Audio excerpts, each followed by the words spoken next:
पूर्णमिदं पूर्णात् पूर्णमुदच्यते पूर्णस्य पूर्णमादाय पूर्णमेवावशिष्यते। ॐ शान्ति शान्ति शान्तिः। ॐ गुरुर्ब्रह्मा गुरुर्विष्णुर्गुरुर्देवो महेश्वरः गुरुसाक्षात् परं ब्रह्म तस्मै श्रीगुरवे नमः। शङ्करं शङ्कराचार्यं केशवं बादरायणं सूत्रभाष्यकृतौ वन्दे भगवन्तौ पुनः पुनः। ईश्वरो गुरुरात्मेति मूर्तिभेदविभागिने व्योमवद्व्याप्तदेहाय दक्षिणामूर्तये नमः। सदाशिवसमारम्भां शङ्कराचार्यमध्यमाम् अस्मदाचार्यपर्यन्तां वन्दे गुरुपरम्पराम्। ॐ यो ब्रह्माणं विदधाति पूर्वं यो वै वेदांश्च प्रहिणोति तस्मै तं हदेवमात्मबुद्धिप्रकाशं मुमुक्षुर्वै शरणमहं प्रपद्ये। ॐ शान्ति शान्ति शान्तिः।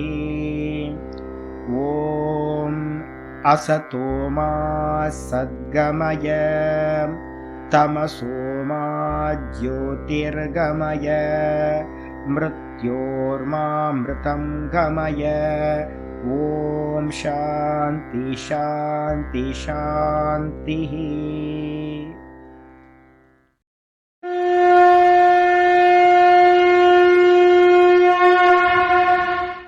ॐ पार्थाय प्रतिबोधितां भगवता नारायणेन स्वयं व्यासेन ग्रथितां पुराणमुनिना मध्ये महाभारतम् अद्वैतामृतवर्षिणीं भगवतीम् अष्टादशाध्यायिनीम् अम्ब त्वामनुसन्दधामि भगवद्गीते भवद्वेषिणीम्।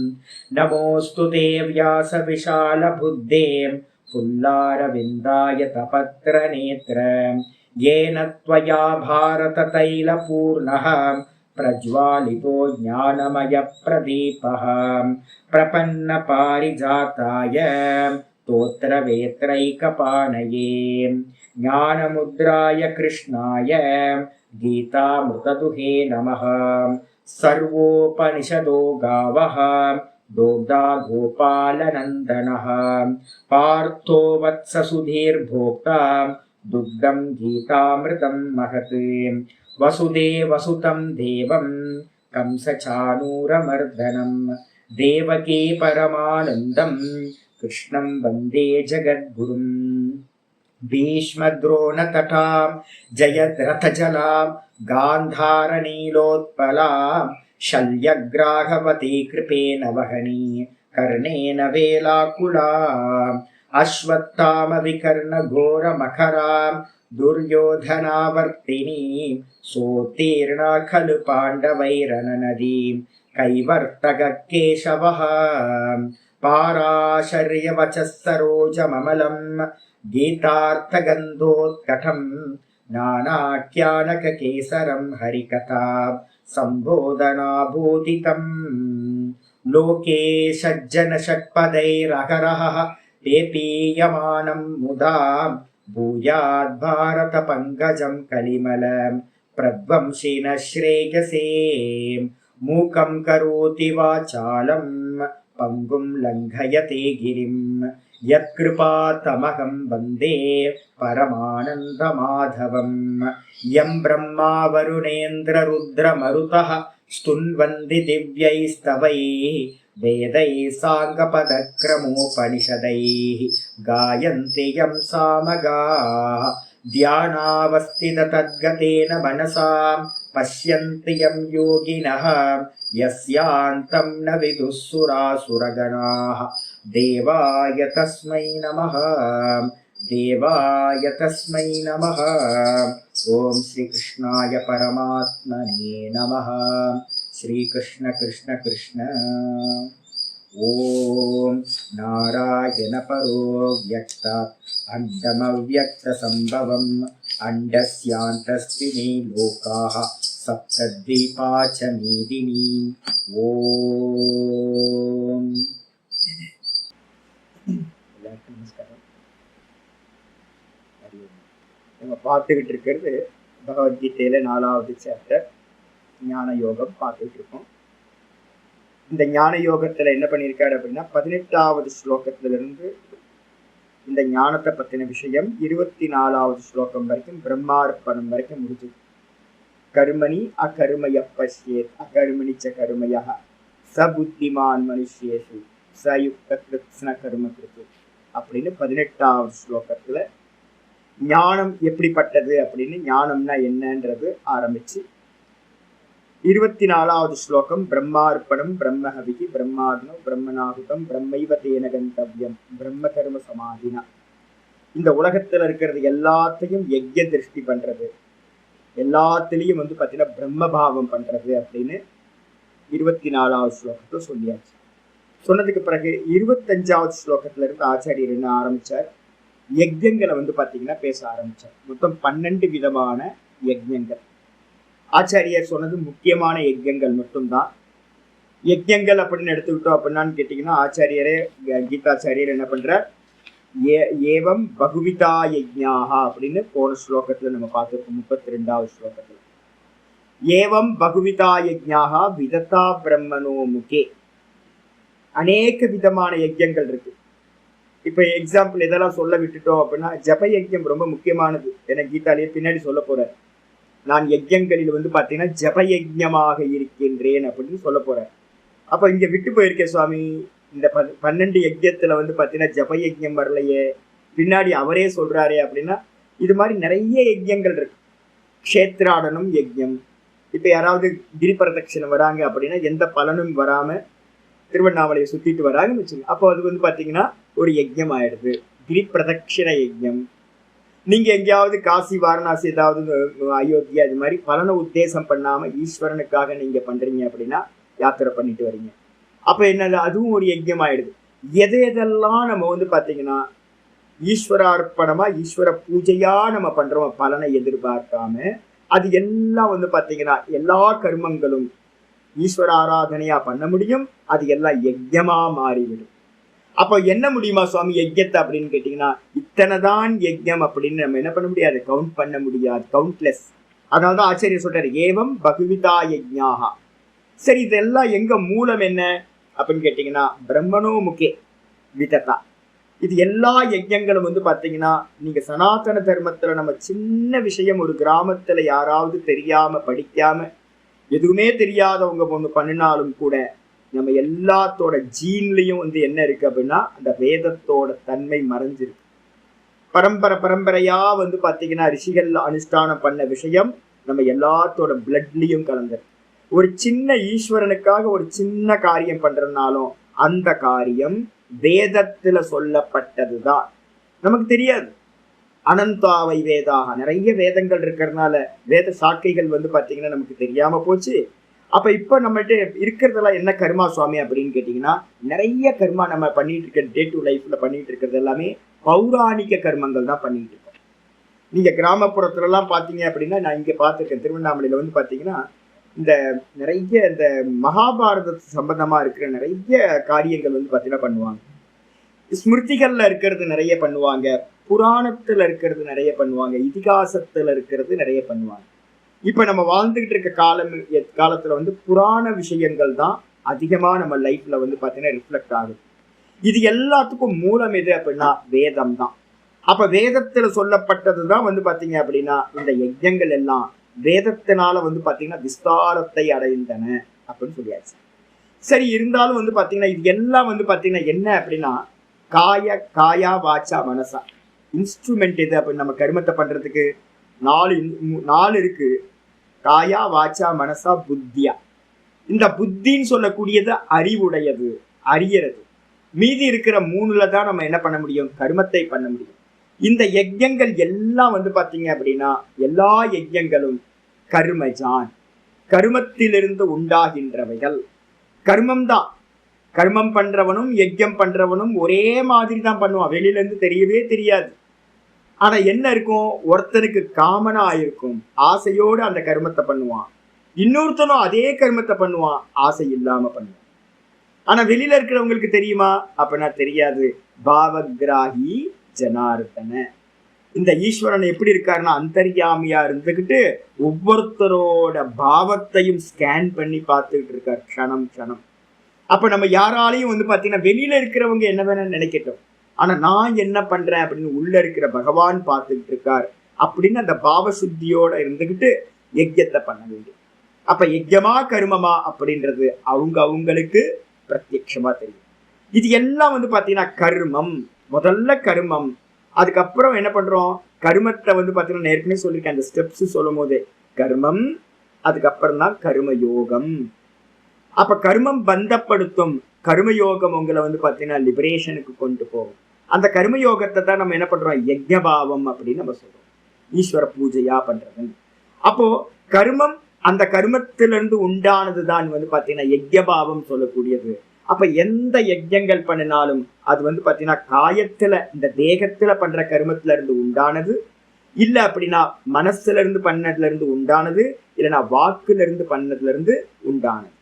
அப்ப இது எல்லா யஜ்ஞங்களும் 12 யஜ்ஞம் மட்டும் இல்ல, இந்த உலகத்துல இருக்கிற எல்லா யஜ்ஞங்களும் கர்மத்திலிருந்து பிறந்தவை என்று அறிந்து கொள். அறிஞ்சுக்கிட்டு என்ன பண்ணணும் அப்படின்னு என்னன்னு கேட்டா, ஏவம் ஞாத்வா விமோக்ஷேசே, முக்கியமான பதம் போன ஸ்லோகத்துல 32வது ஸ்லோகம். அதுல பாத்தீங்க அப்படின்னா கடைசி அந்த லைன் ரொம்ப முக்கியமானது.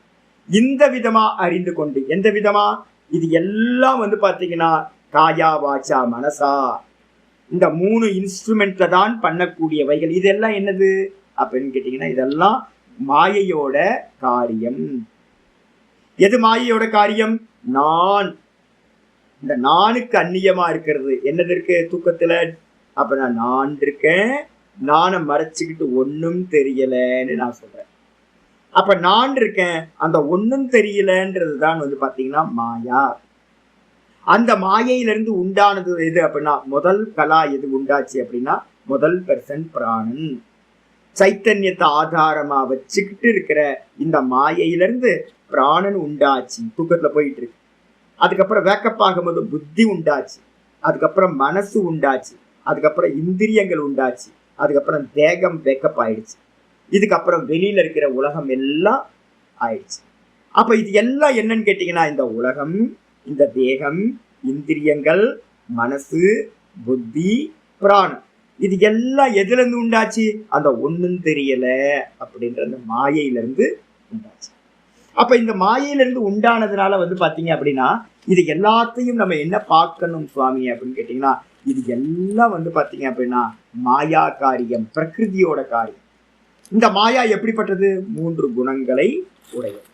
அப்ப இந்த 3 குணங்களை உடைய இந்த மாயா என்ன பண்ணுது அப்படின்னு கேட்டீங்கன்னா, இதை எல்லாத்தையும் பாத்தீங்கன்னா கிரியேட் பண்ணுது. பிரகிருதே கிரியமானானி குணை கருமானி சர்வசம் 3:27 ஆச்சாரியார் சொல்லியிருக்காரு. இந்த பிரகிருதின்றது என்ன பண்ணுது அப்படின்னு கேட்டீங்கன்னா, பிரகிருதியினால உண்டான குணங்கள் இருக்கிற 3 குணங்கள், அதுதான் பாத்தீங்கன்னா இந்த உலகத்துல இருக்கிற எல்லா கர்மங்களையும் செய்கின்றன. அப்ப இது எல்லாம் என்னதுன்னு கேட்டீங்கன்னா, கர்மங்கள் எல்லாம் பிரகிருதி பண்றது, அந்த கர்மங்கள்ல இருந்துதான் யஜ்ஞங்கள் உண்டாகுது. அப்ப யஜ்ஞங்கள் எல்லாம் மாயையோட காரியம் அப்படின்னு புரிஞ்சுக்கிட்டு, அப்ப நான் யாரு சுவாமி அப்படின்னா, இவைகளோடு சம்பந்தம் இல்லாதவன் நான். நான் பாத்தீங்கன்னா வெறுமனே பாத்தீங்கன்னா அகர்த்தா, எந்த காரியத்தையும் நான் செய்யாதவன், நிஷ்கிரிய ஆத்மா அப்படின்னு தெரிஞ்சுக்கிட்டு, நான் கர்த்தாவும் இல்லை, நான் போக்தாவும் இல்லை, நான் பார்ப்பவன் அப்படின்னு ஏவம் ஞாத்வா, இந்த விதமா தெரிந்து கொண்டு ஞானத்தை அடைந்து இந்த சம்சார பந்தத்திலிருந்து ரீபர்த் எடுக்காம அவன் என்ன ஆகிறான், விடுபடுகின்றான். மோக்ஷியசே, நீ விடுபடுவாயாக அப்படின்னு பாத்தீங்கன்னா கமெண்ட் சொல்லிட்டார் ஆச்சாரியர். சொன்னதுக்கு பிறகு இன்னைக்கு பாட்டம் ஆரம்பிக்கும், முக்கியமான பாட்டம். இன்னைக்கு ஆச்சாரியர் என்ன பண்றார், ஒரு அவதாரிக்கா பாஷ்யம் சொல்ற. பிரம்மார்ப்பணம் இத்தியாதி ஸ்லோகேன, யஜ்ஞங்களை பத்தி பேசும்போது எங்க இருந்து ஆரம்பிச்சோம், 24வது ஸ்லோகம் பிரம்மார்ப்பணம் பிரம்மஹவிஹி, அதுல இருந்து ஆரம்பிச்சு சம்யக் தர்சனஸ்ய யஜ்ஞத்வம் சம்பாதிதம். சம்யக் தர்சனம் என்னது? யதார்த்த தர்சனம். இது ஞான யோகம். அந்த ஞான யோகத்தை பாத்தீங்கன்னா அதுக்குள்ளாரையே பாத்தீங்கன்னா பிரம்மாக்னவ் அபரா யஜ்ஞே அப்படின்னு பாத்தீங்கன்னா 25வது ஸ்லோகத்துல 2வது யஜ்ஞமா அதை தான் சொல்லியிருக்கோம். பிரம்மாக்னவ் அபரே யஜ்ஞம் யஜ்ஞேனைவோபஜிஹ்வதி. நான் பிரம்மமா இருக்கேன், நான் பிரம்மமா இருக்கேன், நான் பிரம்மமா இருக்கேன் அப்படின்னு என்ன பண்றோம்? அந்த பிரம்மத்தினிடத்துல நான் அப்படின்ற தத்துவத்தை என்ன பண்றோம்? லயம் பண்றது, ஆகுதி கொடுக்கறது. இதுக்கு பேர் பாத்தீங்கன்னா பிரம்மாத்ம ஐக்கிய யஜ்ஞம், ஞான யஜ்ஞம்னு பேர். இந்த ஞான யஜ்ஞத்தை பாத்தீங்கன்னா பண்ணதுக்கு பிறகு பாத்தீங்கன்னா ஆச்சாரியர் சொல்றாரு, இந்த ஞான யஜ்ஞத்தையும் எங்க போட்டிருக்காரு அப்படின்னா 12 யஜ்ஞங்களுக்கு நடுவுல 2வது யஜ்ஞமா இந்த ஆத்மாவையும் இந்த பிரம்மத்தையும் ஐக்கியம் பண்ணக்கூடிய ஞானத்தையும் அதுக்குள்ளார போட்டிருக்காரு. அப்ப ஞானத்தையே யஜ்ஞமா சொல்லி சம்பாதித்தம் யஜ்ஞாகாச்ச அநேக உபதிஷ்டா. அந்த யஜ்ஞங்கள் பாத்தீங்கன்னா அநேக விதங்கள் என்று யஜ்ஞங்களை பாத்தீங்கன்னா நிறைய சொல்லியாச்சு, உபதேசம் பண்ணியாச்சு. பண்ணதுக்கு பிறகு தைகி சித்த புருஷார்த்த பிரயோஜனைகி ஞானம் ஸ்தூயத்தை. அந்த யஜ்ஞங்களால் பாத்தீங்க அப்படின்னா சித்த புருஷார்த்த பிரயோஜனை, நிறைய புருஷார்த்தங்கள் பாத்தீங்கன்னா சித்தியாகின்றன. ஒவ்வொரு யஜ்ஞத்தினாலையும் ஒவ்வொரு புருஷார்த்தமானது சித்தமாகுது. இதை எல்லாத்தையும் நம்ம என்ன பண்றோம் அப்படின்னு கேட்டீங்கன்னா நல்ல யஜ்ஞபாவத்துல பண்ணி யமம் நியமம் இதெல்லாத்தையும் எடுத்துக்கிறது. அதே மாதிரி பாத்தீங்கன்னா விவேகம், வைராக்கியம், சமம், தமம், உபரதி, திதிக்ஷா அப்படின்னு சொல்லக்கூடிய சாதன சதுஷ்டயம் எல்லாத்தையும் சம்பாதிக்கிறது. இதையெல்லாம் சம்பாதிச்சதுக்கு பிறகு இதெல்லாம் எதுக்காக சம்பாதிச்சோம்? ஞானத்துக்காக. அப்ப இந்த யஜ்ஞங்கள் எல்லாம் நிஷ்காமமா பண்றோமே, அதெல்லாம் எதுக்கு சுவாமி அப்படின்னு கேட்டீங்கன்னா நிஷ்காமமா பண்ணக்கூடிய யஜ்ஞங்கள் எல்லாம் ஞானத்தோட தகுதிகளை உண்டு பண்றது, சாதன சதுஷ்டயத்தை உண்டு பண்றதுக்காக தான் நம்ம இது எல்லாத்தையும் பண்றோம். சுத்திகரணம் பண்றதுக்காக அந்த கரணத்தை. அப்ப இது எல்லாத்து மூலமா நம்ம எதை அடைகிறோமோ அந்த ஞானத்தை பாத்தீங்கன்னா ஸ்துதி பண்ணணும்ல. அந்த ஸ்துதி பண்றதுக்காக இந்த ஸ்லோகமானது ஆரம்பிக்கப்படுது. 33வது ஸ்லோகம். கதம் எப்படி ஸ்துதி பண்றார் பகவான் அப்படின்னு கேட்டீங்கன்னா ஸ்லோகம் ஆரம்பிக்குது. அப்ப நல்லா தெரிஞ்சுக்கணும், ஒரு மந்திரம் பிருகதாரண்யத்துல ஒரு மந்திரம் இருக்கு 4:4:22.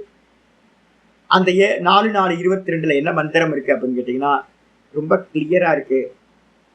இந்த வேதத்திலிருந்து பாத்தீங்கன்னா இந்த ஆத்மாவை அறிந்து கொண்டு அந்த வேதத்திலிருந்து ஆத்மான்னு ஒண்ணு இருக்குன்னு தெரிஞ்சுக்கிட்டு முமுட்சுக்கள் என்ன பண்றாங்க அப்படின்னா யஜ்ஞேன தானேன தபஸா அநாசகேன பிராமணா விவிதிஷந்தி அப்படின்னு ஒரு முக்கியமான மந்திரம். பிராமணர்கள்னு சொல்லக்கூடிய முமுட்சுக்கள் என்ன பண்றாங்க அப்படின்னா 3 வர்ணத்தாரும் என்ன பண்றாங்க அப்படின்னா யஜ்ஞம், தானம், தபஸ் இந்த 3த்தையும் ஆசையில்லாமல் பண்றது மூலமா, ஆசையில்லாம இது எல்லாம் ஈஸ்வரார்ப்பணம் ஈஸ்வரார்ப்பணம் ஈஸ்வரார்ப்பணம்னு பண்றது மூலமா அந்த ஆத்மாவை பிரம்மத்தை அறிய ஆசை கொள்கிறார்கள். அப்ப முதல் ஸ்டெப்பே பாத்தீங்கன்னா என்னது அப்படின்னா எல்லாத்தையும் யஜ்ஞம், தானம், தபஸ் இந்த 3த்தையும் யஜ்ஞபாவமா ஈஸ்வரார்ப்பணமா ஆசை இல்லாமல் பண்றதுதான் முதல் ஸ்டெப்பா சொல்லப்பட்டிருக்கு. அப்ப அது என்ன கிடைக்கும் அப்படின்னு கேட்டீங்கன்னா யஜ்ஞம், தானம், தபக்கர்ம பாவனானி மனிஷின 18வது சாப்டர்ல சொல்ல போகுது. என்னன்னு கேட்டீங்கன்னா யஜ்ஞம், தானம், தபஸ் ஆசை இல்லாம பண்ணுனீங்கன்னா அது உங்களுக்கு என்ன பண்ணும்? பாவனம் பண்ணும். பாவனம்னா சுத்திகரணம் பண்ணும். அப்ப சுத்தகரணம் பண்றதுக்காகத்தான் மற்ற யஜ்ஞங்கள் எல்லாம். அப்ப சுத்திகரணம் பண்ணாம இந்த ஞானம் கிடைக்குமா சுவாமினா? ஞானம் கிடைக்காது. அப்ப நல்லா தெரிஞ்சுக்கணும், என்னன்னு கேட்டீங்கன்னா இந்த யஜ்ஞத்துல பாத்தீங்கன்னா ஏதாவது ஒண்ணுத்தையாவது பாத்தீங்க அப்படின்னா அனுஷ்டானம் ஒன்னையோ இல்ல பாத்தீங்கன்னா அதுல ஏகப்பட்ட யஜ்ஞங்கள் இருக்கு, எவ்வளவு முடியுமோ அவ்வளவுத்தையும் நம்ம என்ன பண்ணணும்? அடாப்ட் பண்ணணும். அந்த அடாப்ட் பண்ணி பாத்தீங்கன்னா யஜ்ஞம், தானம், தபஸ் எல்லாத்தையும் அடாப்ட் பண்ணீங்க அப்படின்னா எவ்வளவு மேக்சிமம் முடியுமோ அந்த அளவு ஈஸியா நமக்கு என்ன ஆகும்? சுத்திகரணம் ஆகும், சாதன சதுஷ்டயம் ஃபுல்ஃபில் ஆகும்.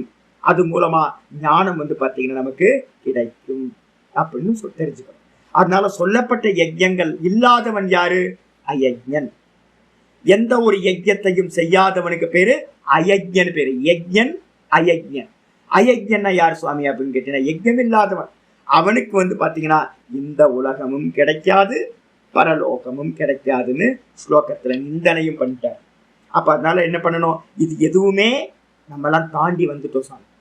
ஒரு பிரவச்சன கர்த்தா ஒரு சுவாமி சொல்ற, நம்ம எல்லாம் ஞான யஜ்ஞத்துக்கு வந்துட்டோம், அதனால பாத்தீங்க அப்படின்னா இதெல்லாம் எதுக்கும் நமக்கு தேவையில்லை அப்படின்னு. பெரிய அபத்தம்.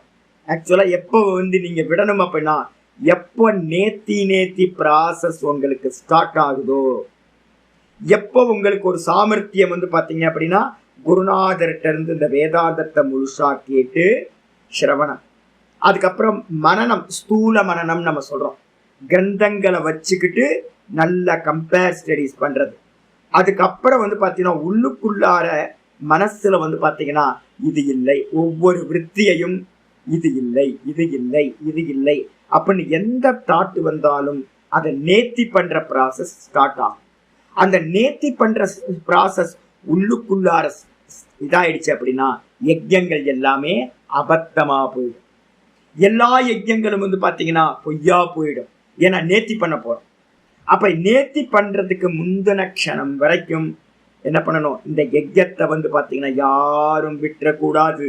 நீங்க பண்ற பூஜையையோ இல்ல பாத்தீங்கன்னா பிராணாயாமத்தையோ இல்ல ஜபத்தையோ இல்ல தானத்தையோ எதையுமே விட்டுறாதீங்க. ஆனா என்ன பண்ணணும், எல்லாத்தையும் ஆபாச கருமம் எது, அர்ப்பணம், ஈஸ்வர அர்ப்பணம், ஈஸ்வர அர்ப்பணம். காமப்பட்டீங்கன்னா அது பந்தப்படுத்திடும், நிஷ்காமமா பண்ணீங்கன்னா அது ஆபாச கருமம், உங்களுக்கு பலன் கொடுக்காது. அது என்ன பண்ணும், நீங்க படிக்கிற ஞானத்துக்கு ஹெல்ப்பா சககாரி சாதனமா ஆகிவிடும் அப்படின்னு புரிஞ்சுக்கணும். அப்ப ஆச்சாரியர் என்ன பண்றாரு, 33வது ஸ்லோகத்துல இந்த எல்லாத்துலயும் த பெஸ்ட் எதுப்பா, எதுக்காக இதெல்லாம் பண்றோம் அப்படின்னா அந்த ஞானத்துக்காக, அந்த ஞானத்தை ஸ்துதி பண்றார். ஸ்ரேயான் திரவ்யமயாத் யஜ்ஞாத் ஞான யஜ்ஞ பரந்தப சர்வம் கர்மாகிலம் பார்த்த ஞானே பரிசமாப்யதே.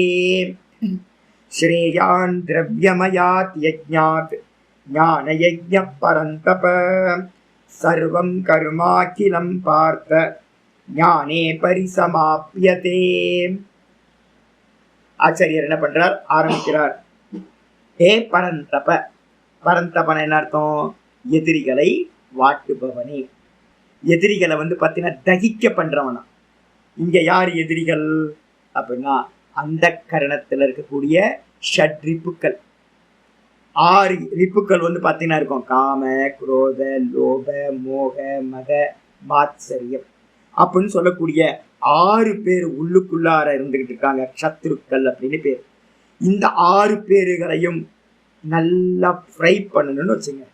பரந்தப்பன என்ன அர்த்தம், வாட்டுபவன். நம்ம எல்லாம் பரந்தப்பனா ஆகணும். என்ன பண்ணணும், இந்த யஜ்யங்களை பண்றது மூலமா இந்த உள்ளுக்குள்ளார இருக்கிற எதிரிகளை, சத்துருக்களை என்ன பண்ணணும், நல்லா வாட்டணுமா. ஏ பரந்தப ஒரு சம்போதனம், அது மட்டும் இல்ல ஏ பார்த்த 2வது சம்போதனம். ஏ பார்த்தனா என்ன அர்த்தம், இது எதுவுமே பாத்தீங்கன்னா ஒரு நாள்ல நடந்துருமா. யோசிச்சு பாத்தீங்க அப்படின்னா, இப்ப நான் டெய்லி காலையில வரும்போது என்ன பண்ற, அன்வான்டான ஃபைல்ஸ் நிறைய இருக்கும், சப்போர்ட் ஃபைல்ஸ் எல்லாம். இது எல்லாத்தையும் நான் என்ன பண்றேன் அப்படின்னா டெலீட் பண்றேன். ஒரு டெய்லி கிளாஸ் வர்றதுக்கு முன்னாடி ஏகப்பட்ட ஃபைல்ஸ் இருக்கு, எல்லாத்தையும் ஃபைலை டெலீட் பண்ணிட்டு கிளாஸ் ஆரம்பிச்சிருங்க. அப்ப ஈஸியா இருக்கு, இந்த நம்ம கிளாஸ் முடியறதுக்கு டிஸ்டர்பன்ஸ் இல்லாம இருக்கு. இது மாதிரி ஒரே ஒரு ப்ரெஸ் பட்டன் பட்டி டிலைட்னு ஒரு பட்டன் அழுத்தின மாத்திரத்துல உள்ளுக்குள்ளார இருக்கிறதெல்லாம் போயிடுமா. யோசிச்சு பாருங்க. அனாதி காலத்திலிருந்து இந்த எதிரிகளுக்கு எல்லாத்துக்கும் தண்ணி ஊத்தி வளர்த்து வச்சிருக்கோம் நம்ம தான். அப்போ மெதுவா காரியம் நடக்கணும். இந்த யஜ்யத்தினால திடீர்னு ஒரு காரியம் நடக்குமானா நடக்காது, பலன் கிடைக்காது. அப்ப என்ன பண்ணணும், பொறுமையா இருக்கணும். அப்ப பார்த்தன்றதுக்கு அர்த்தம் என்னது, ரொம்ப பொறுமையா பேஷன்ஸோட இருந்துகிட்டு என்ன பண்ணணும், இந்த யஜ்யங்களை பண்ணிக்கிட்டே வரோம் அப்படின்னா மெதுவா மெதுவா மெதுவா சுத்திகரணம் நடக்கும். அதுக்காக 2 சம்போதனம், ஏ பரந்தப, 2வது பாத்தீங்கன்னா ஏ பார்த்த. சொன்னதுக்கு பிறகு திரவியமயாத் யஜ்ஞாத். திரவியமயாத் யஜ்ஞாத் என்ன அர்த்தம், இந்த உலகத்தில் நடக்கிற எல்லா யஜ்ஞங்களும் திரவியத்தினால செய்யப்படக்கூடியது. இந்த தேகமும் ஒரு திரவியம். திரவியம்னா என்ன சுவாமினா, மேட்டர். பக்கத்துல திரவியம்னா மேட்டர்னு எழுதிங்க. ஏன்னு கேட்டீங்கன்னா பிராணாயாமம் பண்றீங்க, பிராணாயாமத்தை வந்து பார்த்தீங்கன்னா ஒரு யஜ்யமா சொல்லப்பட்டிருக்கு. அப்போ அந்த பிராணாயாமம் என்ன சுவாமி அப்படின்னு கேட்டிங்கன்னா, அந்த பிராணாயாமம் கூட ஒரு மேட்டர், பிராணன் கூட ஒரு மேட்டர். நானுக்கு அந்நியமா இருக்கிற எல்லாம் மேட்டர்ல வந்தது. நானுக்கு அந்நியமா இருக்கிறது இது அனாத்மா, மாயா. அந்த மாயா வந்து பார்த்தீங்கன்னா வெறும் ஜடம், ஜடவஸ்து, மேட்டர். அதுல இருந்து உண்டானது எல்லாம் மேட்டர். அப்ப இந்த உலகத்துல இருக்கிறது எல்லாம் மேட்டர் தாங்க. எல்லாத்துக்கும் என்ன பேரு அப்படின்னு கேட்டா, தர்க்க சப்தத்துல திரவியம் அப்படின்னு பேரு. தர்க்க பாஷையில வந்து பாத்தீங்க அப்படின்னா மேட்டருக்கு வந்து பாத்தீங்கன்னா திரவியம் சொல்லுவாங்க. அப்ப வந்து பாத்தீங்கன்னா இது எல்லாம் திரவியம் தான். என் கண்ணு, காது, மூக்கு, வாய், பிராணன், மனசு, புத்தி எல்லாம் வந்து பாத்தீங்கன்னா தேகம் எல்லாமே மேட்டர். இந்த மேட்டர்ல இருந்து வந்து பாத்தீங்கன்னா நம்ம எதெல்லாம் பண்றோமோ, வெளியில இருக்கிறது நான் இன்னைக்கு வந்து பாத்தீங்கன்னா பூஜை முடிச்சு மனசுல வச்சிருக்கேன்.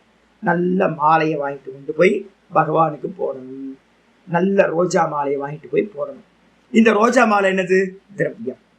ஒரு நல்ல வந்து பாத்தீங்கன்னா ஸ்வீட்டை வாங்கிட்டு போய் சுவாமிக்கு வந்து ஆஃபர் பண்ணணும். ஸ்வீட் என்னது? அந்த பூந்தின்னு சொல்லக்கூடியது வந்து பாத்தீங்க அப்படின்னா அது மேட்டர். அப்ப நம்ம திரவியங்கள்னு சொல்லி நிறைய வந்து பாத்தீங்கன்னா திரவியங்களை, ஏகாதச திரவியங்களை வச்சு 11 திரவியங்களை வச்சு அபிஷேக ஆராதனை பண்றோம். அதெல்லாம் என்னது? திரவியம். ஹோமம் பண்றோம், அதுல ஆகுதி கொடுக்கறதுல என்னது? திரவியம். அப்போ நம்ம பண்ற எல்லா யஜ்யங்களும் திரவியத்தினால் ஆனது. அப்ப அந்த திரவியத்தினால் ஆன யஜ்யங்கள் எல்லாமே, இந்த திரவியத்தினால ஆன யஜ்யங்கள் இருக்கு பாத்தீங்களா, இது எல்லாத்தை காட்டிலும் பஞ்சமி விபக்தியில் சொல்றப்பட்டிருக்கு, ஸ்ரேயான் திரவியமயாத் யஜ்ஞாத். திரவியமயமான யஜ்யங்களை காட்டிலும் ஸ்ரேயான் அப்படின்னா மிகவும் சிறந்தது, ரொம்ப பெஸ்ட் எது அப்படின்னா ஞான யஜ்ஞா.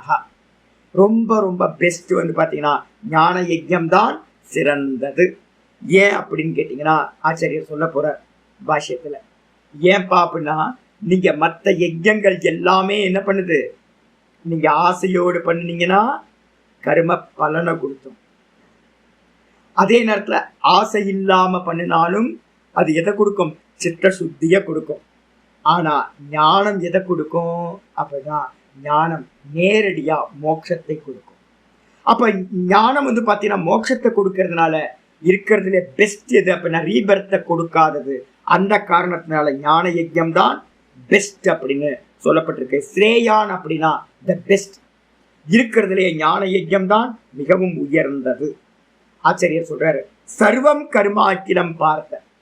பார்த்த இந்த அனைத்து கர்மங்களும் இந்த உலகத்துல எதெல்லாம் கர்மங்களாக பண்ணப்படுகிறதோ அது எல்லாம் எதுக்கு அப்படின்னு கேட்டீங்கன்னா, மெதுவா மெதுவா மெதுவா கர்மத்தை கர்ம யோகமா பண்ணி, அந்த கர்மம் வந்து எதுக்காக அப்படின்னா சித்த சுத்தியை கொடுத்து, கூடவே வந்து பாத்தீங்கன்னா குரு அனுகிரகம், கூடவே சிரவணம், மனனம், நிதித்தியாசனம், ஆத்மானுபூதி. அப்போ ஆத்மானுபூதிக்காகத்தான் வந்து பாத்தீங்க அப்படின்னா மற்ற கர்மங்கள் எல்லாம் செய்யப்படுகின்றன. அதனால எல்லா கர்மங்களும் வந்து பாத்தீங்கன்னா ஞானே பரிசமாப்பியதே. ஆத்ம ஞானத்துல என்ன ஆகுது? சமாப்தியை அடைகின்றது, பூரணமாகின்றது. அப்ப எல்லா கர்மங்களும் வந்து பாத்தீங்கன்னா எதுக்காக செய்யப்படுது? ஞானத்துக்காக தான் செய்யப்படுது. ஞானத்தை அடைஞ்ச மாத்திரத்துல இந்த கர்மங்கள் எல்லாம் சமாப்தமாயிடும். ஞானத்தை அடைந்தவனுக்கு ஏற்கனவே நம்ம பார்த்துருக்கோம் 3:17 என்னன்னு கேட்டா, எவன் எஸ்வாத்மரதிரேவஸ்யாத் ஆத்ம திருப்தமானவர் ஆத்மனியேவச்ச சந்துஷ்டக தஸ்ய காரியம் ந வித்யதே. அதே நேரத்தில் வந்து பாத்தீங்கன்னா 18வது மந்திரத்திலையும் என்ன பண்ணிருக்கு? அவனுக்கு வந்து செய்ய வேண்டியது இந்த உலகத்துல எதுவுமே இல்லை அப்படின்னு வந்து பாத்தீங்கன்னா ஞானத்தை வந்து பாத்தீங்கன்னா அவனுக்கு வந்து பாத்தீங்கன்னா ஸ்துதி பண்ணப்பட்டு 18வது ஸ்லோகத்திலையும் ஸ்துதி செய்யப்பட்டிருக்கு. அப்ப அதனால என்ன அர்த்தம்? சயுக்த கிருத்ன கர்ம கிருத்து அப்படின்னு 18வது ஸ்லோகத்துல ஞானத்தை ஸ்துதி பண்ணப்பட்டிருக்கு. அவன் எல்லா கர்மத்தையும் செய்தவனாகிறான் அப்படின்னு. அப்ப ஞானத்தை அடைஞ்சவன் வந்து பாத்தீங்கன்னா ஆத்மாலேயே ரமிக்கின்றவன், தான் தன்னிலையே நிற்கின்றவன். அவனுக்கு இந்த உலகத்துல செய்ய வேண்டிய கர்மம் ஒன்றும் இல்லாமல் போகும். அப்ப என்ன ஆகுது? அந்த ஆத்மானுபூதியில, ஆத்ம நிஷ்டையில எல்லா கர்மங்களும் சமாப்தத்தை அடைகின்றன அப்படின்னு ஆச்சாரியர் சொல்லியாச்சு. பாஷ்யத்துக்கு வந்துருங்க. ஸ்ரேயான், ஸ்ரேயான் என்ன அர்த்தம்? சிறந்ததுன்னு அர்த்தம், பெஸ்ட். ஸ்ரேயான் அப்படின்னா கம்பேரிட்டிவ், இதுல வந்து பாத்தீங்கன்னா ஸ்ரேயான் அப்படின்னு பயன்படுத்துவோம். அப்ப இருக்கிறதுலயே பெஸ்ட் 12 யஜ்யங்கள் சொல்லப்பட்டிருக்கு. இதுல வந்து பாத்தீங்கன்னா பெஸ்ட் வந்து பாத்தீங்கன்னா இதுதான். எது? திரவியமயாத். திரவியமயாத் அப்படின்னா திரவியங்களை கொண்டு, திரவிய சாதன சாத்தியாத், திரவியம்னு சொல்லக்கூடிய சாதனங்களை கொண்டு அடையக்கூடிய சாத்தியம் எதெல்லாம் இருக்கு இந்த உலகத்தில் இருக்குல்ல, பரலோக பரியந்தம் எல்லாம் திரவியத்தை கொண்டு செய்யப்படுற சாதனங்களை கொண்டு செய்யப்படுகின்ற யஜ்யத்து மூலமா அடையக்கூடியது. நீங்க எதெல்லாம் சாதனம் சொல்றீங்களோ அது எல்லாம் திரவியமயம், திரவியம்தான். அது மூலமா அடையக்கூடியதும் எது? அதுவும் திரவியம்தான். ஒரு திரவியத்தை போட்டு இன்னொரு திரவியத்தை நம்ம என்ன பண்றோம்? அடைகின்றோம். அப்ப இது எல்லாம் திரவியமய யஜ்யம். இந்த யஜ்யத்தை காட்டிலும் யஜ்ஞாத் ஞான யஜ்ஞோ, ஞான யஜ்யமானது ஸ்ரேயான் மிகவும் சிறந்தது. ஹே பரந்தப சொல்லியாச்சு. சொன்னதுக்கு பிறகு ஆச்சாரியர் சொல்றார், திரவியமயோகி யஜ்ஞ. இந்த திரவியமயமான யஜ்யம் ஏன் சிறந்ததுன்னு கம்பேர்ல சொல்றீங்க அப்படின்னா, ஏனெனில் திரவியமயோகி யஜ்ஞா, இந்த திரவியமயமான யஜ்யமானது பலசிய ஆரம்பகோ. பலசிய ஆரம்பகோ அப்படின்னா என்ன அர்த்தம்? ஒரு யஜ்யத்தை நீங்க பண்ணினீங்க அப்படின்னா, ஒரு கர்மத்தை நீங்க பண்ணினீங்கன்னா அது இமீடியட்டா என்ன பண்ணும்? பலன் கொடுக்க ஆரம்பித்து விடும். எந்த கர்மமா இருந்தாலும் every action should be an equal reaction. அப்ப அதே மாதிரி வந்து பாத்தீங்கன்னா எல்லா யஜ்யங்களும் பலனை கொடுக்கும். அதே நேரத்தில் ஆச்சாரியர் சொல்றாரு, ஞான யஜ்யம், ஞான யஜ்யமானது ந பல ஆரம்பக, பலன் கொடுப்பதற்கு அது ஆரம்பிப்பதில்லை. அப்ப என்ன பண்ணுது அப்படின்னு கேட்டீங்கன்னா, அதுக்கு மாறா இருக்கிற கருமத்தை எல்லாத்தையும் என்ன பண்ணுது? நாசம் பண்ணுது.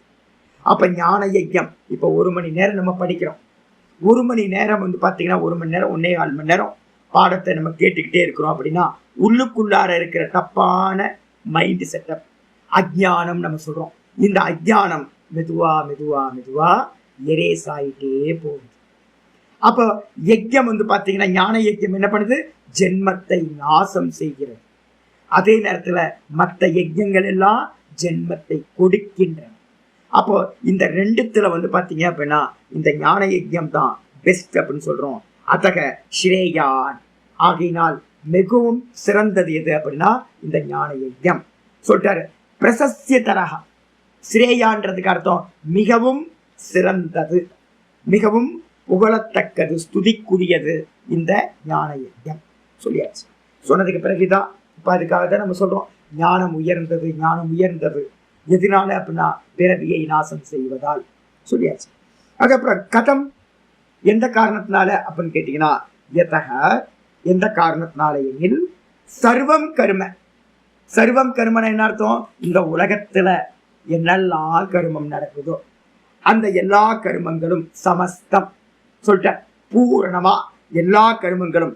அகிலம், அகிலம்னா என்ன அர்த்தம் அப்படின்னா விதவிதமா ஒரு கர்மத்தையே விதவிதமா பண்றோம். ஒவ்வொரு கர்மத்துக்குள்ளாரையும் நிறைய பிரான்ச். ஹோமம்னு எடுத்துக்கிட்டீங்கன்னா, ஹோமம் வந்து பார்த்தீங்கன்னா நிறைய ஹோமங்கள் இருக்கு. ஜபம்னு எடுத்துக்கிட்டீங்கன்னா நிறைய விதவிதமான ஜபங்கள் இருக்கு. பூஜான்னு எடுத்துக்கிட்டீங்கன்னா விதவிதமான பூஜைகள் இருக்கு. அப்போ அகிலம்ன்ற சமஸ்த கர்மத்துல வந்து பார்த்தீங்கன்னா எல்லா கர்மங்களையும் எடுத்துக்கணும். சர்வம் கர்மத்துல உலகத்துல இருக்க எல்லா கர்மமும், அந்த கர்மத்துக்குள்ளார இருக்கிற எல்லா பிரான்சஸ் எல்லாத்தையும் எல்லாம் என்ன ஆகுதுன்னா அப்பிரதிபத்தம். இது எல்லாம் வந்து பாத்தீங்கன்னா எங்க போய் முடிவடைகிறது அப்படின்னா தடை இல்லாமல், எந்த ஒரு அப்டக்கலும் இல்லாமல், அப்பிரதிபத்தம் தடையில்லாமல் ஞானே, ஞானத்துல. எந்த ஞானத்துல? மோட்ச சாதனே ஞானே, மோட்சத்துக்கு சாதனமா இருக்கக்கூடிய ஞானத்துல வந்து பாத்தீங்கன்னா சர்வத சம்பிருதோதகே ஸ்தானியே. நம்ம ஏற்கனவே வந்து பாத்தீங்க அப்படின்னா 2வது அத்தியாயம் 46வது ஸ்லோகத்துல படிச்சிருக்கோம். இந்த உலகத்துல வந்து பாத்தீங்கன்னா இந்த ஞானம் எப்படிப்பட்டது அப்படின்னா, ஞானம் வந்து பாத்தீங்க அப்படின்னா பெரிய ஏரி மாதிரி, லேக் மாதிரி. அந்த லேக்ல வந்து பாத்தீங்க அப்படின்னா பக்கத்துல ஒரு லேக் இருக்குன்னு வச்சுக்கோங்க. ஒருத்தன் வந்து பாத்தீங்க அப்படின்னா லேக்குக்கு பக்கத்துல கிணறு தோன்றேன் அப்படின்னு ஒரு கிணறு தோண்டுவானா? தோண்ட மாட்டான். ஏன் அப்படின்னா ஆயிரக்கணக்கான லட்சக்கணக்கான கிணத்துல என்ன பலன் கிடைக்குமோ அந்த பலன் அந்த லேக்ல வந்து பாத்தீங்கன்னா கிடைச்சிடும். அதனால வந்து பாத்தீங்க அப்படின்னா கண்டிப்பாக வந்து பாத்தீங்கன்னா ஞானத்துல எல்லா கர்ம பலன்களும் முடிவடைகின்றன. அந்த உலகத்துல எதெல்லாம் கர்ம பலனா இருக்குமோ அது எல்லாம் இந்த ஞான பலனா இருக்கக்கூடிய மோட்சத்தில் முடிவடைகின்றன அப்படின்னு இந்த ஆச்சாரியர் என்ன பண்றாரு அப்படின்னு கேட்டீங்கன்னா 46 யாவானர்த்த உதபானி 46ல இருக்கு.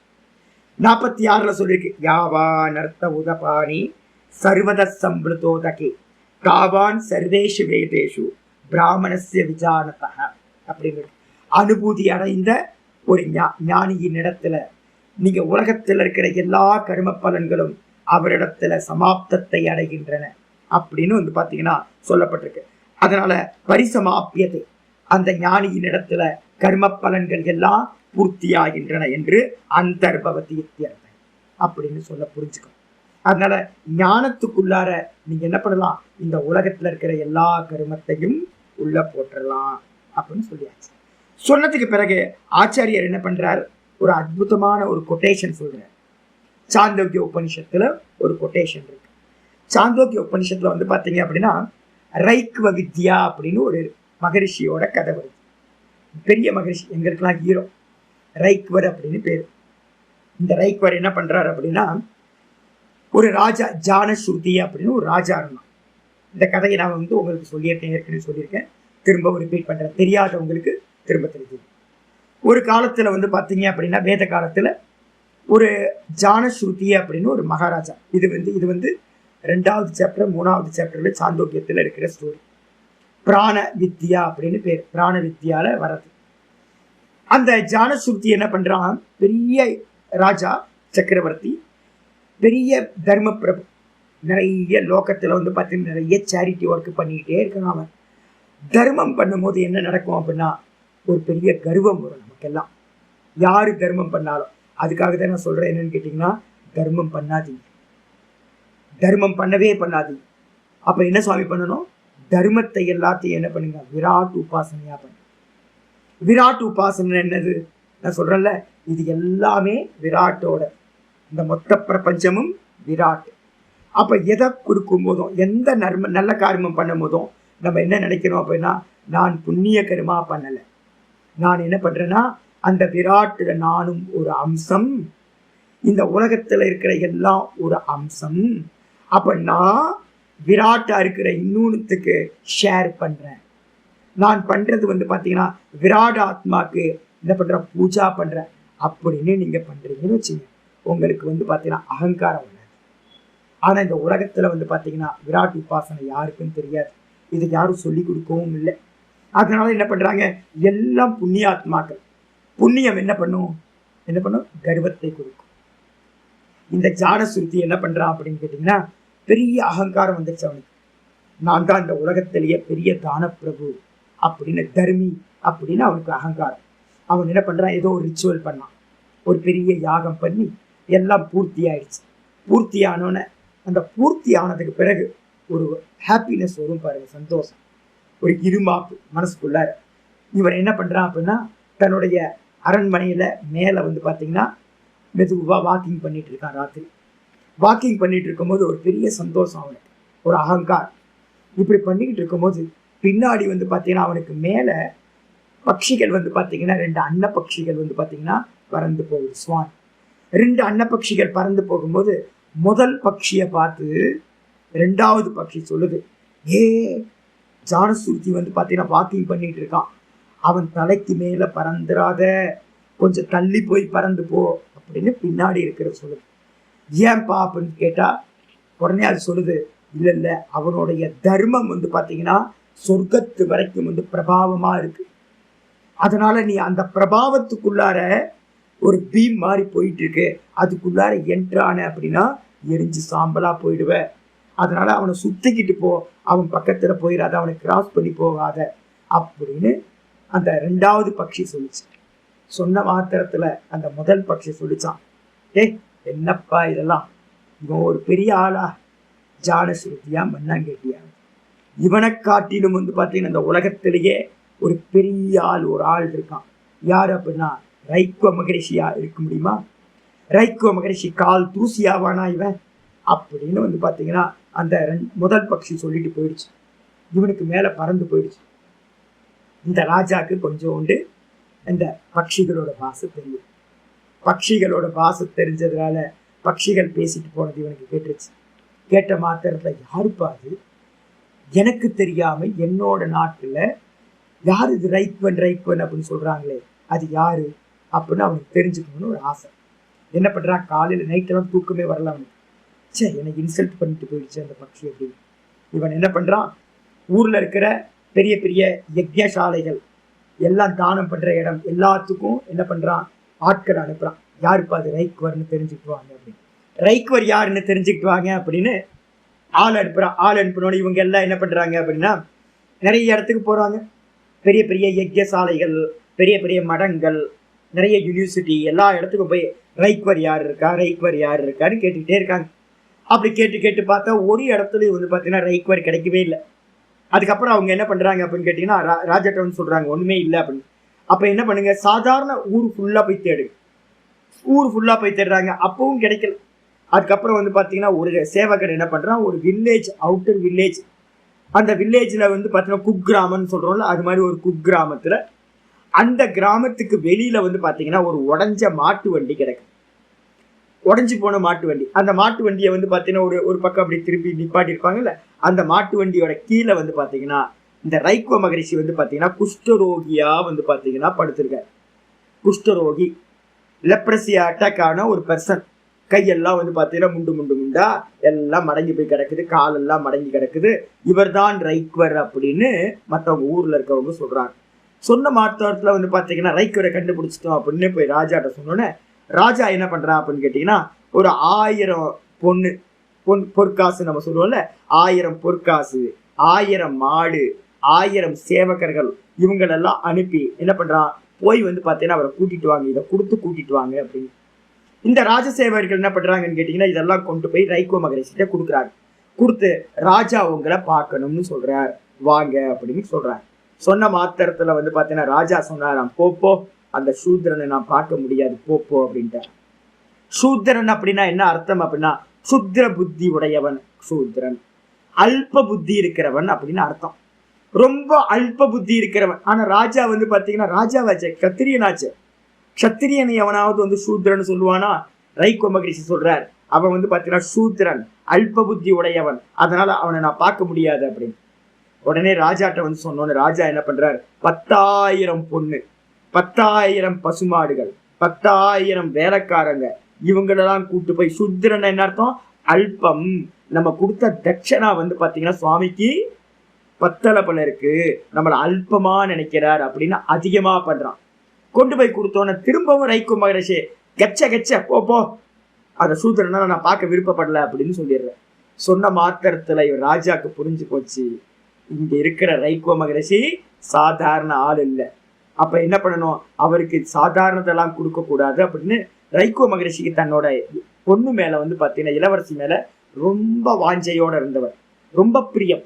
அவர் என்ன பண்றார், தன்னோட பொண்ணையும் இளவரசியையும் கூட்டிக்கிட்டு, ரொம்ப யங் ஏஜ்ல இருக்க இளவரசி 16 வயசு பொண்ணு, அதையும் கூட்டிக்கிட்டு 1,00,000 பொற்காசுகள், 1,00,000 வேலைக்காரங்க, 1,00,000 பசுமாடு, இதுதான் வெல்த். இந்த வெல்த் எல்லாத்தையும் கொண்டுட்டு நேரடியா தானே வந்து பாத்தீங்கன்னா ரைக்வ மகரிஷி பக்கத்துல வரார். தேடி வந்து சுவாமியை நமஸ்காரம் பண்ணி என்ன பண்றார், குஷ்டரோகி. யோசிச்சு பாருங்க, குஷ்டரோகினா எப்படி இருப்பாங்க. நான் டெய்லி ஒரு சுவாமி இங்க வருவார், டெய்லி என்னை பார்ப்பார். அவருக்கு வந்து பாத்தீங்கன்னா அந்த புண்ணெல்லாம் பார்த்தீங்கன்னா ரொம்ப கஷ்டமா இருக்கும். அவரை பார்க்கும்போது என்னெல்லாம் முடியுமா அவருக்கு பண்றது, என்ன அவருக்கு மருந்து வாங்கி கொடுக்குறோம், எல்லாம் பண்றோம். ஏன் அப்படின்னு கேட்டீங்கன்னா நமக்கு நல்லா தெரியும். என்னன்னு கேட்டீங்கன்னா இந்த லெப்ரசி வந்துருச்சு அப்படின்னா இருக்குது மோசமானது. அதுதான். ஒருத்தர் இருந்தார், நான் செத்து போயிட்டார். ஒரு அம்மா இருந்தாங்க, நாங்க ரொம்ப கேர் பண்ணி பார்த்தோம், என்ன பண்ண முடியும், ஒன்றும் பண்ண முடியாது, செத்து போயிட்டாங்க. அப்போ என்னன்னு கேட்டீங்கன்னா இருக்கிறதே மோசமானது, அவங்களோட பக்கத்திலே போக முடியாது, ஸ்மெல் வரும். ஆனா ராஜா என்ன பண்றார், அவருக்கு நமஸ்காரம் பண்ணி, சாஷ்டாங்கமா விழுந்து நமஸ்காரம் பண்ணி இந்த எல்லாத்தையும் கொடுத்து, உங்கள்கிட்ட என்ன வித்தியா இருக்கோ அந்த வித்தியாவை எனக்கு உபதேசம் பண்ணுங்க அப்படின்னு நமஸ்காரம் பண்ற. நமஸ்காரம் பண்ணதுக்கு பிறகு என்ன ஆச்சு அப்படின்னு கேட்டீங்கன்னா ரைக்வ மகரிஷி வந்து பாத்தீங்கன்னா கீழே வந்து இறங்கி வந்து அவனுக்கு உபதேசம் பண்ற. ஏன் அப்படின்னா தனக்கு பிரியமானது எதுவோ அந்த இளவரசியையும் அவனுக்கு கொடுக்கறதுக்கு தியாகம் பண்றதுக்கு மனசு வந்தாச்சு. அப்ப அந்த தியாகம், உயர்ந்த தியாகம் எது இருக்கோ அந்த தியாகத்தை உடையவனுக்கு ஆத்ம வித்யாவை உபதேசம் பண்றார். முதல்ல பாத்தீங்கன்னா எதை உபதேசம் பண்றாருன்னா, இந்த உலகத்துல காரியம் பண்றோம்ல, இந்த காரியம் பண்றதுக்கு கிரியாத்மகம் எது அப்படின்னு கேட்டீங்கன்னா கிரியாசக்தி எது அப்படின்னா, நான் இப்ப பேசுறேன், இந்த பேசுறது பாத்தீங்கன்னா பிராணனோட காரியம். நான் பார்க்கறது, கேட்கறது, கையை ஆக்ஷன் பண்றது, தலையாட்டுறது எல்லாம் பிராணனோட ஆக்ஷன். இந்த உலகத்துல எதெல்லாம் அசையுதோ அது எல்லாத்துக்கும் பின்னாடி யார் எது இருக்கா அப்படின்னா அந்த பிராணசக்தி இருக்கு. அப்பதான் பாத்தீங்கன்னா ஈஸ்வரன் அப்படின்னு பேர். அப்ப பாத்தீங்கன்னா ரைக்கோ மகரிஷி என்ன பண்றாரு அப்படின்னா சம்வர்க்க வித்யா அப்படின்னு ஒரு வித்யாவை கொடுக்குறாரு. சம்வர்க்க வித்யா, அதுக்கு பேரே பாத்தீங்கன்னா பிராணனுக்கு பேரு பாத்தீங்கன்னா சம்வர்கா. வாயுர்வா சம்வர்கா. வெளியில இருக்கிற வாயு இருக்கு பாத்தீங்களா, அந்த வாயுக்கு பேர் தான் சம்வர்க்கம்னு பேர். பிராணோவா சம்வர்கா. வெளியில இருக்கிற வாயு தான் நம்ம தேகத்துக்குள்ளார இருக்கும் போது பிராணன் அப்படின்னு நம்ம சொல்றோம். இந்த பிராணனுக்கு பேரு சம்வர்க்கம்னு பேரு. சம்வர்க்கம்னா என்ன சுவாமி அப்படின்னு கேட்டீங்கன்னா, எல்லாத்தையும் சுவாகா பண்ணக்கூடியது, லயம் பண்ணக்கூடியது எதுவோ அதுக்கு பேரு சம்பர்க்கம் அப்படின்னு பேரு. எது லயம் பண்ணுது அப்படின்னு கேட்டீங்கன்னா, இப்ப வேக்கப்ல இருக்குமா, இப்ப வேக்கப்ல இருக்கிறத எல்லாம் தூக்கத்துக்கு போறோம். ராத்திரி தூங்க போகும்போது என்ன ஆகுது, விஷயங்கள் எல்லாம் இந்திரியத்துல லயமாகுது, இந்திரியங்கள் எல்லாம் மனசுல லயமாகுது, மனசெல்லாம் புத்தியில லயமாகுது. புத்தி பாத்தீங்க அப்படின்னா இந்த பிராணன்ல லயமாயி தூக்கத்துல நம்ம டீப் ஸ்லீப்ல என்னவா இருக்கும், வெறும் பிராணன் மட்டும் போயிட்டு. அப்ப அந்த பிராணன் என்ன பண்ணுச்சு அப்படின்னா சர்வத்தையும் சுவாகா பண்ணிட்டு பிராணன் தான் மாத்திரம் இருக்கு. அந்த பிராணன் தான் பாத்தீங்கன்னா சம்பர்க்கம் அப்படின்னு பேரு. எல்லாத்தையும் சுவாகா பண்ணக்கூடிய சம்ஹார கர்த்தா. இப்ப நம்ம இருக்கோம், எங்க இருந்து இருக்கோம், அந்த பிராணன்ல இருந்து தான் இப்ப நம்ம வேக்கப் ஆயிருக்கோம். வேக்கப் ஆயிட்டு பாத்தீங்கன்னா பிராணன்ல இருந்து தான் புத்தி வந்துச்சு. அப்ப புத்திக்கு கீழே எது இருக்கு, பிராணன் இருக்கு. பிராணன்ல இருந்து தான் மனசு வந்துச்சு, மனசுல இருந்து இந்திரியங்கள், இந்திரியத்திலிருந்து தேகம், தேகத்திலிருந்து இந்த எல்லா விஷயங்களும் வந்திருக்கு. அப்ப இது எல்லாத்துக்கும் பேஸ் எது அப்படின்னா பிராணன் தான் பேஸ். அப்ப பிராணன் தான் சிருஷ்டிகர்த்தா, பிராணன் தான் ஸ்திதிகர்த்தா, பிராணன் தான் லயகர்த்தா அப்படின்னு பாத்தீங்க அப்படின்னா தெரிஞ்சுக்கிறது. அப்ப பிராணனை தான் பாத்தீங்கன்னா பிரம்மம் என்று பாவிக்கிறது. பிராணோ பிரம்மேதி உபாசித மந்திரம் சொல்லுது. இந்த உலகத்திலேயே பெஸ்ட் பாத்தீங்கன்னா பிராணனை உபாசித்தல். இந்த பிராணனை உபாசிச்சு யாரெல்லாம் பாத்தீங்கன்னா நான் பிராணனா இருக்கேன். அப்ப நம்ம எல்லாம் என்னது, இந்த வாக்கு பேசுது, எது பேசுது, நான் பரமஹம்சானந்தா பேசுறேன்னா இல்ல பிராணன் பேசுதா, பிராணன் பேசிக்கிட்டு இருக்கு. யாரு கேட்கிறா, ஒவ்வொரு இண்டிவிஜுவலும் கேட்குறீங்களா இல்ல பிராணன் கேட்குதா அப்படின்னா காதுல இருக்கிற பிராணன் கேட்குது. ஏன்னா இந்திரியத்துக்கு பின்னாடி மனசு, மனசுக்கு பின்னாடி புத்தி, புத்திக்கு பின்னாடி பிராணன் தான் இருக்கு. அப்ப யாரு கேட்கிறா அப்படின்னா பிராணன் தான் கேட்டுக்கிட்டு இருக்கு. யாரு கையை அசைக்கிறா, பிராணன் அசைக்குது. யாரு ஒர்க் பண்றா, பிராணன் ஒர்க் பண்ணுது. யாரு ஹோமம் பண்றா, பிராணன் ஹோமம் பண்ணுது. அப்ப இந்த உலகத்துல நடக்கிற எல்லா கிரியைகளும் யார் பண்றா, அந்த பிராணன் பண்ணுகிறது. இதான் வித்யா, பிராண வித்யா அப்படின்னு பேர். அப்ப அந்த பிராணனா தான் நான் இருக்கின்றேன் அப்படின்னு பாத்தீங்கன்னா அகம் பிராணக, அகம் ஈஸ்வர பிராணக, ஈஸ்வரனா இருக்கிற பிராணன் நான் அப்படின்னு உபாசனை பண்றோம்னு வச்சுங்க. அதுக்கு பேர் என்ன பேரு, அகங்கிரக உபாசனம். நான் அவனாயிருக்கேன், சிவோகம் வாசுதேவோகம், நான் வாசுதேவனா இருக்கேன், நான் சிவனா இருக்கேன், நான் அவனா இருக்க சோகம். அதே மாதிரி பாத்தீங்கன்னா நான் பிராணனா இருக்கேன் அப்படின்னு உபாசனை பண்றதுக்கு பேரு அகங்கிரக உபாசனை அப்படின்னு பேரு. இதுல மெதுவா மெதுவா மெதுவா ஒருத்தர் எஸ்டாப்ளிஷ் ஆகிறாருன்னு வச்சுங்க. நான் பிராணன், நான் பிராணன், நான் பிராணன் அப்படின்னு எஸ்டாப்ளிஷ் ஆகிறான்னு வச்சுங்க. தேகம் போகுது, தேகம் நான் இல்லை. மனசு போகுது, மனசு நான் இல்லை. இந்திரியங்கள் போகுது, இந்திரியங்கள் நான் இல்லை. புத்தி போகுது, புத்தி நான் இல்லை. இந்த பிராணன் வர்றதும் இல்லை, போறதும் இல்லை. இருக்கா? நம்ம பிறந்ததுல இருந்து பிராணன் இருந்துகிட்டே இருக்கு, சதா காலமும் இருக்கு. அப்ப பிராணன் ஒரு ஆள் செத்து போயிட்டாருன்னா என்ன பண்றோம்? பிராணன் போயிடுச்சுன்னு நம்ம சொல்றோமா? அப்ப என்ன அர்த்தம்? அந்த ஆள் அப்படின்னு நம்ம சொல்றது பாத்தீங்கன்னா பிராணனை தான் ஒரு ஆளுன்னு சொல்றோம். பிராணன் போயிடுச்சுங்க. பிராணன் போயிடுச்சுன்னு என்ன அர்த்தம்? அந்த ஆள் போயிட்டார் அப்படின்ற. அப்ப தேகம்லாம் இருக்கே, தேகம் வேற, அந்த ஆள் வேற. அப்ப அந்த ஆள் யாரு? பிராணன். அதான் உயிர் நம்ம சொல்றோம் பாத்தீங்களா? அப்ப உண்மையிலேயே நம்ம அபிமானிக்கணும்னா எதை அபிமானிக்கணும்? அந்த பிராணனை தான் நான் என்று அபிமானிக்கணும். சரி, பிராணனுக்கு லிமிட் இருக்கா, அன்லிமிட்டாது? அப்படின்னா பிராணன் லிமிட் இல்லாதது, அன்லிமிட். தேசம், காலம், வஸ்து இந்த மூணுத்தினாலையும் பரிச்சின்னப்படாதது இந்த பிராணன். நம்ம நினைச்சிரும் இப்ப இருக்கும்போது என் பிராணன் பாத்தீங்கன்னா லிமிட்டா தெரியுது, இந்த தேகத்துல மட்டும் தெரியுது. ஆனா வாஸ்தவத்துல பாத்தீங்கன்னா டீப் ஸ்லீப் போனோன்னு பிராணன் மட்டும் இருக்கா? அந்த டீப் ஸ்லீப்ல தேசம் இருந்துச்சா? இல்ல. டைம் இல்ல, ஸ்பேஸ் இல்ல, மேட்டர் இல்ல, எதுவுமே இல்லை. அப்ப தூக்கத்துல பாத்தீங்கன்னா இருக்கிற பிராணன் அன்லிமிட்டான பிராணன். அந்த அன்லிமிட்டான பிராணனா தான் நான் இருக்கிறேன் அப்படின்னு எவன் உபாசிக்கிறானோ அதுதான் இந்த உலகத்திலேயே பெஸ்ட் ஈஸ்வர உபாசனை. இதான் பெஸ்ட் உபாசனை. இல்லை, இதை அடைஞ்சவனுக்கு என்ன ஆயிடும்? ரைக்குவ மகரிஷி இந்த உபாசனையை செய்தவர். இப்ப நான் சொல்றதெல்லாம் ரைக்குவ வித்யா அப்படின்னு பேர், பிராண வித்யா அப்படின்னு பேர், சம்வர்க்க வித்யா அப்படின்னு பேர். இந்த பிராண வித்யாவை பண்ணி பண்ணி பண்ணி ஒருத்தனுக்கு நான் பிராணன் அப்படின்னு அபிமானம் வந்துச்சுன்னா என்ன ஆகும் அப்படின்னா உலகத்தில் இருக்கக்கூடிய எல்லா பிராணன்களிடத்திலையும் அபிமானம் வந்து சர்வாத்ம பாவம் சம்பவிச்சு. எதெல்லாம் பண்றாங்களோ நம்ம என்ன பண்றோம்? எந்த கிரியா பண்றதா இருந்தாலும் அதுக்கு பின்னாடி எது இருக்கணும்? பிராணசக்தி இருக்கணும். அப்போ நான் பிராணன் அப்படின்னு அபிமானிக்கிறான் ஒருத்தன் அப்படின்னா அப்ப என்ன ஆகும்? பிராணன் தானே இந்த உலகத்துல எல்லா காரியத்தையும் பண்ணிக்கிட்டு இருக்கு.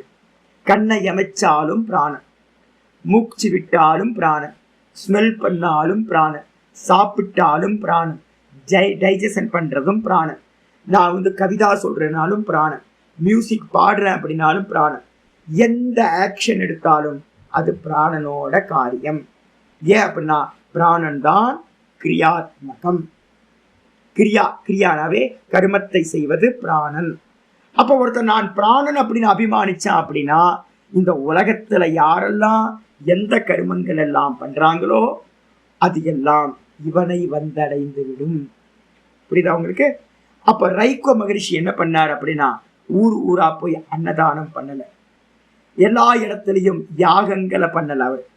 அவர் என்ன பண்ணாருன்னா உட்கார்ந்துட்டு நான் பிராணன் நான் பிராணன் நான் பிராணன் அப்படின்னு பாவிச்சார். அதனால என்னாச்சு? உலகத்தில் நடக்கிற எல்லா தர்மங்களும் இவருக்கு சேர்ந்தது. ஷார்ட்கட் இல்லை.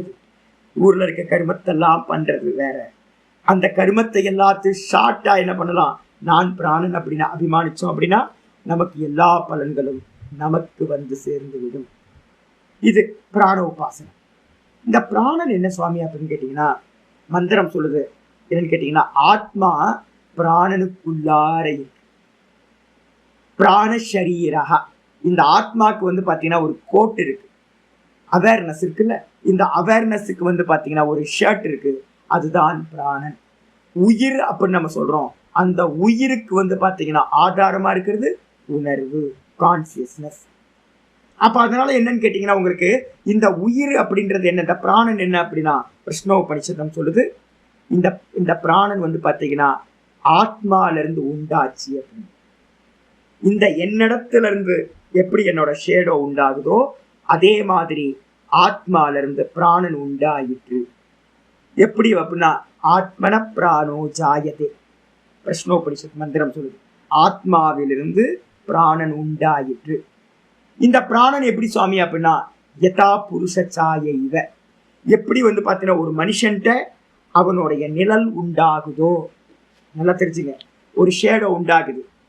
எப்படி என்னோட ஷேடோ வெளியில பக்கத்துல பின்னாடி தெரியுதோ இதே மாதிரி பாத்தீங்க அப்படின்னா ஆத்மால இருந்து ஆத்மாவோட ஷேடோவா பிராணன் உண்டாயிற்று. இப்ப பாத்தீங்கன்னா நிழலை பிடிச்சிங்கன்னா ஆத்மாவை ஈஸியா பிடிச்சிடலாம், பக்கம் க்ளோஸ். அது மாதிரி இப்ப பிராண அபிமானம் வந்த மாத்திரத்துல அவனுக்கு வந்து பார்த்தீங்கன்னா ஆத்மாவை அறிதல் ரொம்ப ஈஸியா போயிடும். அதனால ஆத்மாவை அடையிறதுக்கு ரொம்ப க்ளோசஸ்ட் சாதனம் எது அப்படின்னா பிராண உபாசனை அப்படின்னு சாஸ்திரங்கள் நிறைய பிராண உபாசனைகள், காயத்ரி உபாசனையிலிருந்து ஆரம்பிச்சு ஏகப்பட்ட உபாசனைகள் பிராண உபாசனைகள் தான் சொல்லப்பட்டிருக்கு.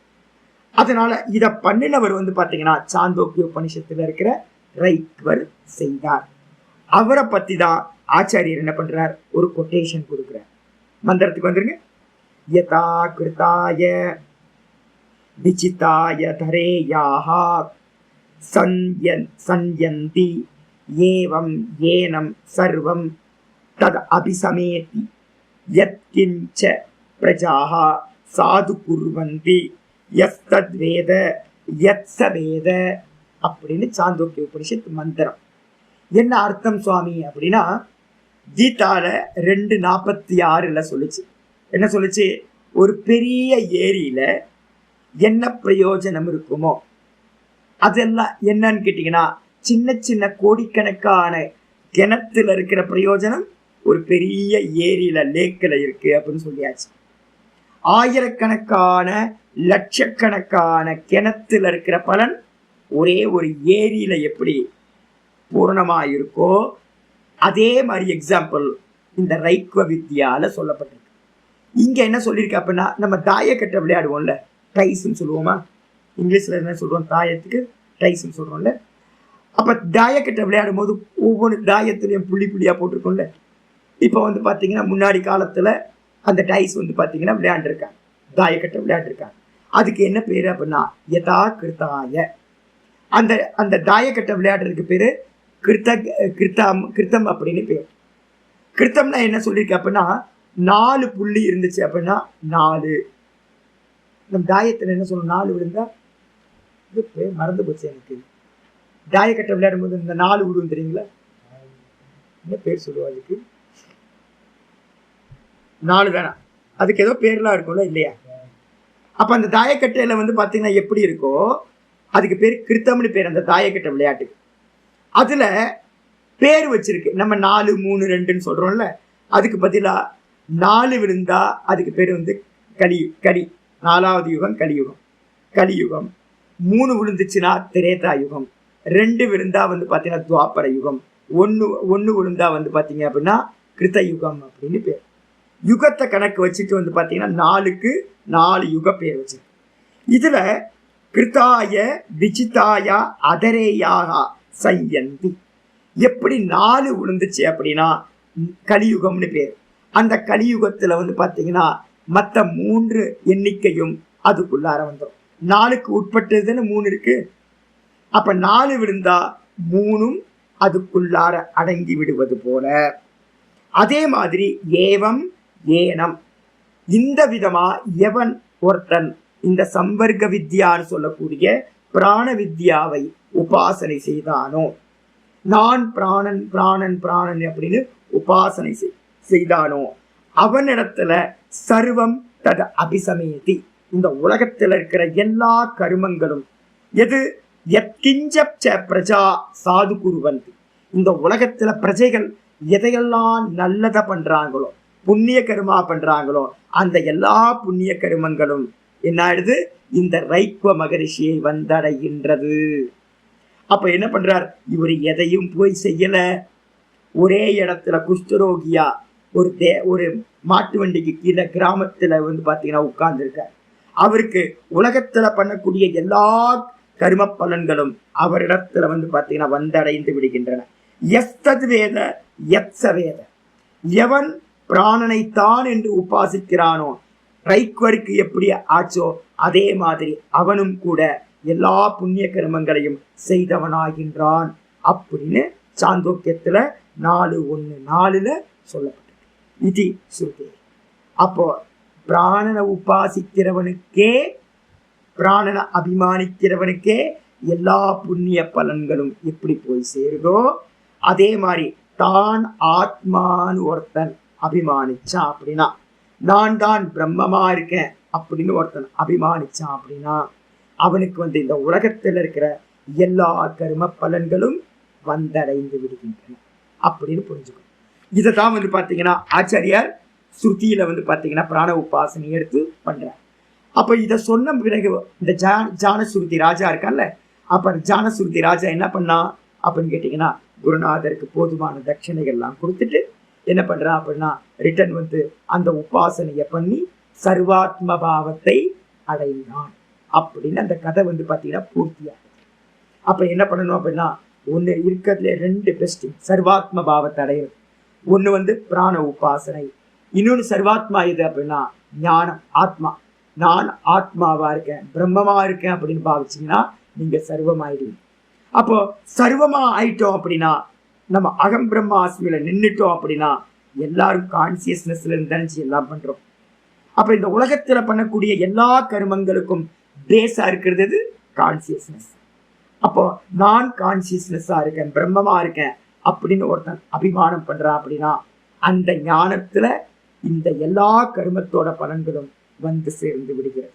7 லோக்கங்களும் அந்த கான்சியஸ்னஸ்ல கல்பிக்கும். அப்ப அந்த லோக்கத்தில் இருக்கிற எல்லா கர்ம பலன்களும் இந்த ஆத்மால வந்து பாத்தீங்கன்னா அந்தர்பாவமா ஆகிவிடுகின்றது அப்படின்னு புரிஞ்சுக்கணும். இதைதான் வந்து ஆச்சாரியார் கிருஷ்ண பரமாத்மா என்ன பண்றார், ஏவம் சர்வம் கர்மாக்கிலம் பார்த்த ஞானே பரிசமாப்பியதே அப்படின்னு சொல்லி முடிக்கிறார். சொல்லி முடிச்சதுக்கு பிறகு சுவாமி இந்த ஆத்ம ஞானத்தை வந்து பாத்தீங்கன்னா எப்படி அடையணும் அப்படின்னு யாருக்காவது கேள்வி வந்துச்சுன்னா அடுத்த ஸ்லோகம் குரு உபசதனம் ஞான பிராப்தி அதை பற்றி சொல்ல போது நாளைக்கு நம்ம அந்த கிளாஸ். ஓம் பூர்ணமத பூர்ணமிதம் பூர்ணாத் பூர்ணமுதச்யதே பூர்ணஸ்ய பூர்ணமாதாய பூர்ணமேவாவசிஷ்யதே. ஓம் சாந்தி சாந்தி சாந்தி. ஓம் கீதா சாஸ்திரமிதம் புண்ணியம் யப்படேத் பிரயத புமான் விஷ்ணு பதமவாப்னோதி வயசோகாதிவர்ஜிதः. கீதாத்யயனசீலஸ்ய பிராணாயாமபரஸ்ய ச நைவ சந்தேஹி பாபானி பூர்வஜன்மகிருதானி ச மலநிர்மோச்சனம் பும்சாம் ஜலஸ்நானம் தினே தினே சகிருத் கீதாம்பசி ஸ்நானம் சம்சாரமலநாசனம். கீதாசு கீதா கர்த்தவ்யா கிமன்யை சாஸ்திரவிஸ்தரைः யா ஸ்வயம் பத்மநாபஸ்ய முகபத்மாத் வினிஸ்ருதா. பாரதாமிருத சர்வஸ்வம் விஷ்ணோவக்தா भारतामृत सर्वस्वं विष्णुवक्त्रात् विनिश्रुतं. गीता गंगोटकं पीत्वा पुनर्जन्म न विद्यते. सर्वोपनिषदो गावः दोग्धा गोपालनन्दनः. पार्थो वत्ससुधीर्भोक्ता दुग्धं गीतामृतमगत्. एकं शास्त्रं देवकी पुत्रगीतम् एको देवो देवकी पुत्र एव. एको मन्त्रस्तस्य नामानि यानि कर्माप्येकं तस्य देवस्य सेवा. इति श्रीमद्भगवद्गीता माहात्म्यं सम्पूर्णम्. ओम श्री कृष्णाय परमात्मने नमः. श्री कृष्ण कृष्ण कृष्ण कायेन वाचा मनसेन्द्रियैर्वा बुद्ध्यात्मना वा प्रकृते स्वभावात् करोमि यत् सकलं परस्मै नारायणायेति समर्पयामि. ओम तत्सत् इति परब्रह्मार्पणमस्तु. ओम हरि ओम जी, हरि ओम हरि ओम हरि ओम.